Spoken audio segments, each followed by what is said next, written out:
Setelah bertubi-tubi terkena sanksi Barat, kini Rusia menjatuhkan sanksi ke Amerika Serikat. Rusia telah menargetkan 77 warga Amerika Serikat terkena sanksinya. Kementerian Luar Negeri Rusia memberikan penjelasan 77 warga Amerika Serikat akan dikenakan sanksi Rusia, termasuk beberapa gubernur negara bagian, departemen federal, dan perusahaan yang terlibat dalam pasokan senjata ke Ukraina.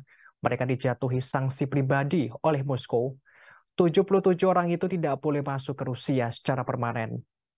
77 orang Amerika Serikat itu diantaranya ada Gubernur Alabama Ellen Ivey, Gubernur Massachusetts Charlie Baker, pemimpin pengembangan bisnis Leodos, dan pensiunan Letnan Jenderal Angkatan Udara William Bender.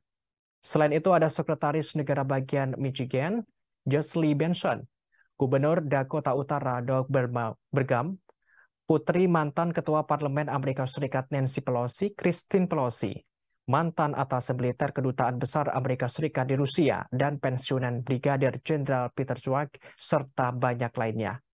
Kementerian Luar Negeri Rusia menerangkan sanksi Amerika Serikat yang dijatuhkan ke Rusia akan menjadi bumerang bagi Washington. Sehingga menurutnya setiap tindakan bermusuhan dengan Rusia akan mendapatkan konsekuensinya. Sebagaimana diketahui, Amerika Serikat terakhir memperpanjang sanksi terhadap Rusia pada awal Februari. Sanksi dijatuhkan pada 10 individu dan 12 perusahaan yang diduga terkait dengan kompleks industri militer Rusia. Selain itu, pada akhir Januari, Washington memasukkan sejumlah pejabat pemerintahan Rusia masuk dalam daftar sanksi. Di antaranya Menteri Perindustrian dan Perdagangan Rusia Denis Manturov dan Kepala Tatarstan Rustam Minikhanov, serta 531 tentara Rusia.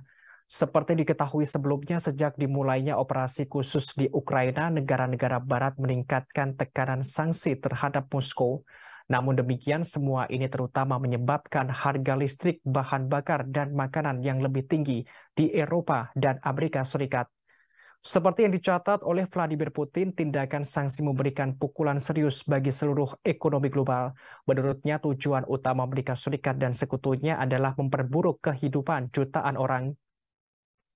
Pada saat yang sama, Presiden Rusia menekankan stabilitas keuangan Rusia tidak dapat dirusak dengan sanksi. Justru, ekonomis Eropa sendiri menemui jalan buntu dan kelimpungan akibat sanksi yang dijatuhkan. Bahkan belakangan ini, Dewan Eropa secara mengejutkan mengakui kesulitan menjatuhkan sanksi ke Rusia. Padahal sebelumnya Uni Eropa terus memberikan paket sanksi ke Rusia bertubi-tubi. Hal ini disampaikan oleh Presiden Dewan Eropa, Michel. Ia mengaku kesulitan menerapkan sanksi ke Rusia daripada sebelumnya. Diakuinya, keluhan itu dibahas setiap diskusi tentang sanksi terhadap Federasi Rusia belakangan ini. Kini Uni Eropa akan terus mempertimbangkan babak baru sanksi anti-Rusia. Sebelumnya, Presiden Dewan Eropa Charles Michel berkunjung ke Kiev, Ukraina pada bulan lalu. Di sana ia bertemu dengan Volodymyr Zelensky dan beberapa pejabat tinggi Ukraina.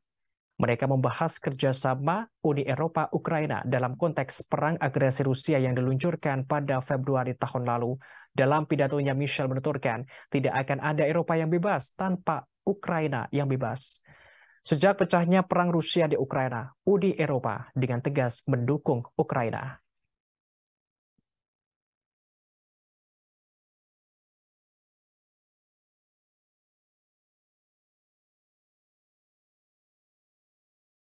Terima kasih sudah nonton. Jangan lupa like, subscribe, dan share ya.